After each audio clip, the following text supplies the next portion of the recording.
আনাচে কানাচে পড়ে থাকা শাক দিয়ে আজকে একটা ইউনিক রেসিপি বানাবো। পুকুর পাড়ে খালে বিলে এমন একটা শাক পড়ে থাকে, সেটাই দিয়ে একটা মজাদার রেসিপি বানাবো। সেটার জন্য আমি এখানে এগুলো আমি বিল থেকে খুঁজে নিয়ে এসেছি হেলিঞ্চের শাক, যেগুলো কিনা আমরা রাস্তার ধারে পড়ে থাকে, খালে বিলে পড়ে থাকে। সেগুলো যে এতটা মজার একটা রেসিপি হয় বুঝতেই পারবে না আমার রেসিপি ফলো না করলে। তাই বন্ধুরা, কিভাবে এই রেসিপি বানাবো সম্পূর্ণ ভিডিও দেখতে থাকো। আসসালামু আলাইকুম বন্ধুরা, কেমন আছেন? আশা করি যে যেখানে আছেন সবাই অনেক ভালো আছেন। আলহামদুলিল্লাহ, আমিও ভালো আছি। আজকে আরেকটা নতুন রেসিপি নিয়ে চলে এসেছি, আশা করি অনেক বেশি ভালো লাগবে। তো একটা লাইক দিয়ে সম্পূর্ণ ভিডিও দেখতে থাকো। ভিডিওটা স্কিপ করবে না, স্কিপ করলে হয়তো ভিডিওর কোনো অংশ বাদ পড়ে যাবে। হয়তো এতক্ষণে বুঝে গিয়েছো আমি কি রেসিপি বানাবো। যাই হোক, আমি এই পর্যায়ে মূল রেসিপিতে চলে যাব। সেটার জন্য এখানে আমি নিয়ে নিয়েছি এক আটি থেকে অল্প একটু হেলিঞ্চের শাক। হেলিঞ্চের শাক কিন্তু আমাদের বিলের মধ্যে পাওয়া যায়। আনাচে কানাচে এই মজার শাকটা দিয়ে আজকের এই ইউনিক রেসিপিটা করে দেখাবো। শাকগুলোকে এই পর্যায়ে আমি সুন্দর করে বন্ধুরা কেটে নিব, সেই জন্য আমি কুচি কুচি করে কেটে নিতে হবে। আজকে আমি এই হেলিঞ্চের শাকের ভর্তা বানাবো। কিভাবে বানাবো ভিডিওটা স্কিপ করবে না। শুধু শাক দিয়ে না, আমি আরেকটা জিনিস দিয়ে ভর্তাটা বানাবো। তাই একটা লাইক দিয়ে দেখতেই থাকো। আর আমার চ্যানেলে যদি নতুন বন্ধু হয়ে থাকো, প্লিজ বন্ধুরা আমার চ্যানেলটিকে সাবস্ক্রাইব করে দেওয়ার অনুরোধ রইল। পাশে থাকা বেল বাটনটি প্রেস করে দাও, যেন আমি ভিডিও দেওয়ার সাথে সাথে নোটিফিকেশনটা সবার আগে তোমাদের কাছে পৌঁছে যায়। আর যারা এই কাজটি করে দিয়েছো সবাইকে অসংখ্য ধন্যবাদ। নতুন বন্ধু, পুরাতন বন্ধু, আর তোমাদের একটা লাইক আমার কাছে অনেক মূল্যবান। তোমাদের একটা লাইক দিলে বন্ধুরা প্লিজ একটা লাইক দিয়ে দাও। তোমাদের একটা লাইক আমার ভিডিওটা অন্যজনের কাছে পৌঁছাতে সহযোগিতা করবে। তোমাদের সাপোর্টে কিন্তু আমি ইউটিউব প্ল্যাটফর্মে টিকে আছে। নতুন বন্ধু, পুরাতন বন্ধু সবার জন্য মন থেকে অনেক অনেক দোয়া রইল। শাকগুলাকে সুন্দর করে আমি কুচি করে কেটে নিলাম। এগুলো কিন্তু আমি ধুয়ে নিয়েছি বন্ধুরা। শাক কিন্তু সবসময় কাটার আগে ধুলে ভালো হয়। দেখো বন্ধুরা, সমস্ত শাক আমি একদম কুচি কুচি করে কেটে নিয়েছি। এই পর্যায়ে আমি কিছু পেঁয়াজ আর রসুন নিয়ে নিয়েছি। পেঁয়াজগুলোকেও আমি কুচি কুচি করে কেটে নিব।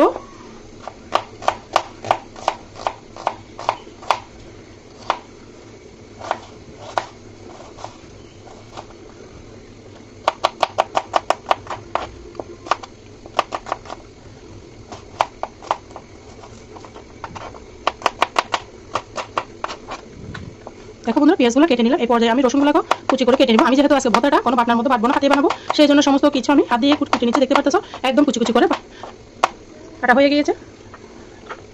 সমস্ত কিছু একসাথে আমি উঠিয়ে নিলাম। এখানে আমি একটা উপকরণ দেবো। চলো বন্ধুরা, আমি কিচেনে চলে যাই। দুটো উপকরণ সুন্দর মতো আমি কেটে নিয়েছি। দেখো বন্ধুরা, এখানে আমি একটা প্যান বসিয়ে দিয়েছি। দিয়ে দিচ্ছি আমি সয়াবিন তেল।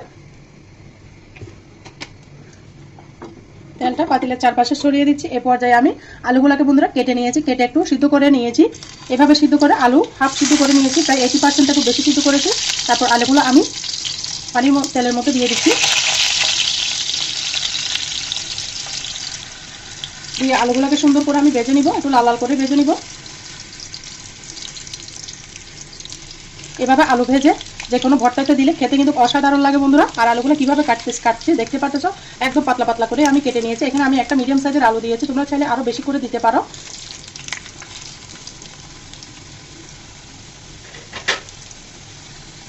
আলুগুলোকে আমি আবারও উল্টিয়ে দিচ্ছি।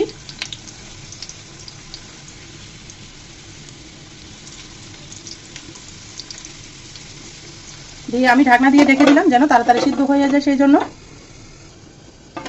দেখো বন্ধুরা, আমি আলুটাকে কিন্তু অফ স্ক্রিনে একবার উল্টিয়ে দিয়েছি, কারণ তলার মধ্যে লেগে যাবে। আলুগুলো পুরো জেলি খেতে ভালো লাগবে না। আবারও উল্টিয়ে দিচ্ছি। আলুগুলোর কালারটা চেঞ্জ হয়ে গেছে, মানে আমার আলুটা সিদ্ধ হয়ে গিয়েছে। আর প্লিজ বন্ধুরা, যারা এতটুকু এসে একটা লাইক দিতে ভুলে গেছো, প্লিজ একটা লাইক দিয়ে দাও। আর আমার চ্যানেলে যদি নতুন ভিজিট করে থাকো, প্লিজ বন্ধুরা আমার চ্যানেলটিকে সাবস্ক্রাইব করে দেওয়ার অনুরোধ রইল। পাশে থাকা বেল বাটনটি প্রেস করে দাও, যেন আমি ভিডিও দেওয়ার সাথে সাথে নোটিফিকেশনটা সবার আগে তোমাদের মাঝে পৌঁছে যায়। আর যারা এই কাজটি করে দিয়েছে সবাইকে অসংখ্য ধন্যবাদ। আমার আলুটা দেখতে পারতেছো বন্ধুরা সিদ্ধ হয়ে গিয়েছে। আমি আলুটাকে উঠিয়ে নিব।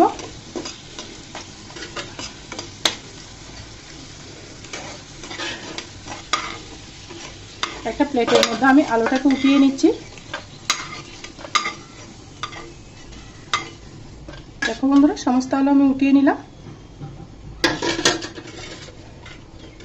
এই পর্যায়ে এখানে দিয়ে দেবো আমি 3-4টা শুকনা মরিচ। শুকনো মরিচগুলোকে ভালো করে ভেজে নিতে হবে, যেন ভিতরের অংশটা সিদ্ধ হয়ে যায় সে পর্যন্ত ভেজে নিতে হবে। তোমরা যদি ঝাল বেশি খাও তাহলে আরও বেশি করে দিতে পারো, কোনো সমস্যা নেই। ভর্তা দিয়ে কিন্তু এক থালা ভাত নিমিশে খাওয়া যায়, এতটা মজা।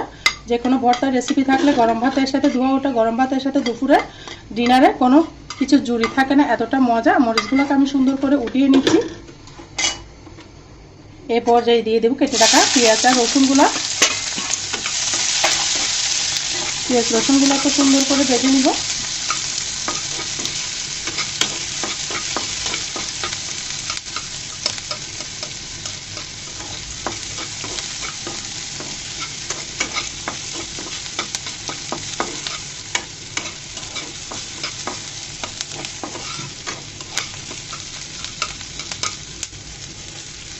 বন্ধুরা কার কার শাকের ভর্তা পছন্দ অবশ্যই ছোট্ট একটা কমেন্টসে বলে যাবে।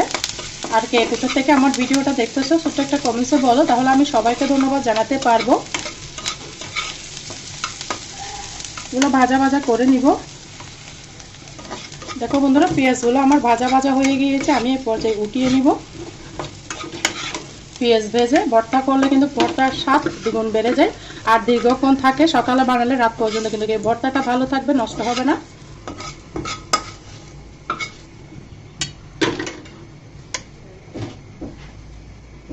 এখানে আমি দিয়ে দেব সামান্য পরিমাণে কালো জিরা, খুবই সামান্য পরিমাণে কালো জিরা দিয়ে দিয়েছি। দিয়ে নাড়াচাড়া করে দিব।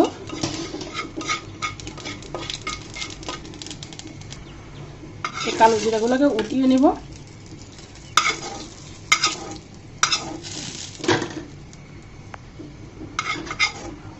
দেখো বন্ধুরা সবকিছু উঠিয়ে নিয়েছি।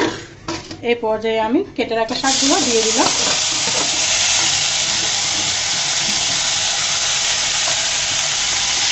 দিয়ে নাড়াচাড়া করে দিব। এখানে কোনো রকমের তেল দেওয়ার দরকার হবে না বন্ধুরা। এখান থেকে প্রচুর পানি ছাড়বে, দেখতে থাকুন। পানি ছাড়া শুরু করেছে। চুলার আগুনটা মিডিয়াম করে দিব, ঢাকনা দেওয়ার কোনো দরকার নাই। দেখো বন্ধুরা আমি এখানে কিন্তু হালকা একটু পানি দিয়েছি। আমার শাক যেহেতু অল্প পানি বের হচ্ছে না, আর আমি কোনো ব্লেন্ডার করব না, হাত দিয়ে কষলাবো, সেই জন্য আমি শাকটাকে ভালো মতো সিদ্ধ করে নিয়েছি। দিয়ে দিচ্ছি এখানে আমি স্বাদ মতো লবণ শাকের জন্য দিয়েছি, পরে লাগলে আবারও লবণটা অ্যাড করব আমি, শাকের যেন লবণটা প্রবেশ করে সেই জন্য দিয়ে দিয়েছি। আর আমরা জানি হেলেঞ্চা শাক একটু তিতো লাগে, যেহেতু বিলের আনাচা কানাচা হয়, সেই জন্য তিতো ভাবটা যেন না লাগে সেই জন্য আমি এখানে অ্যাড করে দিয়েছি সামান্য পরিমাণের চিনি, হাফ চামচ বলতে পারো, হাফ চামচ মতো চিনি দিয়েছি। এই চিনিটা দিলে হেলেঞ্চা শাকের তিতো ভাবটা একদম চলে যাবে বন্ধুরা। তাই তোমরা ছোট্ট একটা টিপস ফলো করতে পারো। দিয়ে আমি ভালো করে শাকগুলোকে সিদ্ধ করে নিব।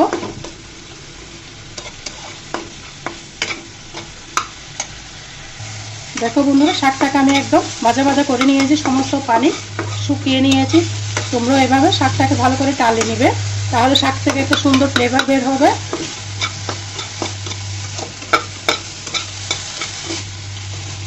যেন কোনো পানি না থাকে শাকের মধ্যে, সেই পরিমাণ ভালো করে টেলে নিতে হবে। শাকটা আমার টালা হয়ে গিয়েছে, আমি এই পর্যায়ে চুলাটা বন্ধ করে দিলাম আর শাকটাকে একটা প্লেটের মধ্যে উঠিয়ে নিচ্ছি। আলাদা একটা প্লেটে উঠিয়ে নিচ্ছি। শাকটা আমার ঠান্ডা হওয়া লাগবে, না হলে কিন্তু যেহেতু আমি হাতে মেখে এই ভর্তাটা বানাবো সেই জন্য অবশ্যই ঠান্ডা হতে হবে। সেই জন্য আমি একটা আলাদা প্লেটে নিয়েছি। চলো বন্ধুরা ভর্তাগুলো কীভাবে বানায় দেখতে থাকো।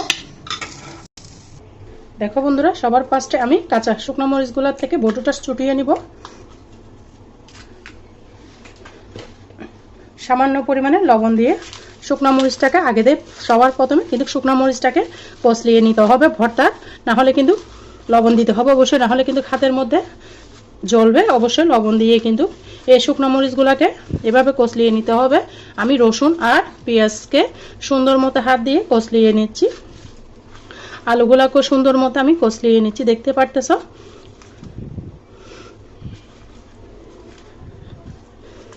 তোমরা চাইলে শিলপাটার মতো বেটে বানাতে পারো, তবে এভাবে হাত দিয়ে কষলিয়ে ভর্তা বানালে ভর্তার মজাই আলাদা হয়।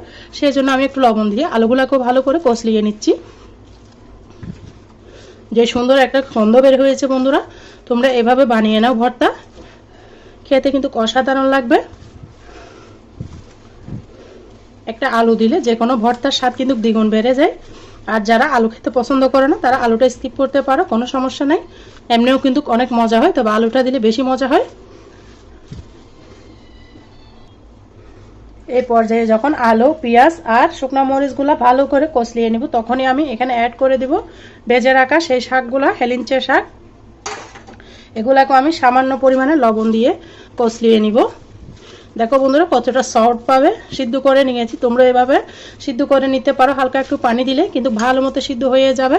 এই পর্যায়ে আমি ভালো করে কষলিয়ে নিব হাত দিয়ে। সামান্য একটু ভর্তা দিয়েও কিন্তু এক থালা ভাত নিমিশে শেষ হবে, এতটা মজা।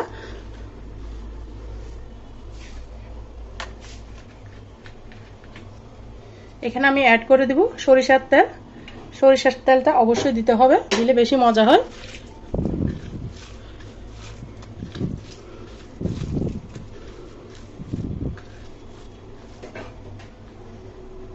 দেখো বন্ধুরা কতটা সুন্দর হয়েছে আমার ভর্তাটা, পরিবেশন করে দেখিয়ে দিচ্ছি।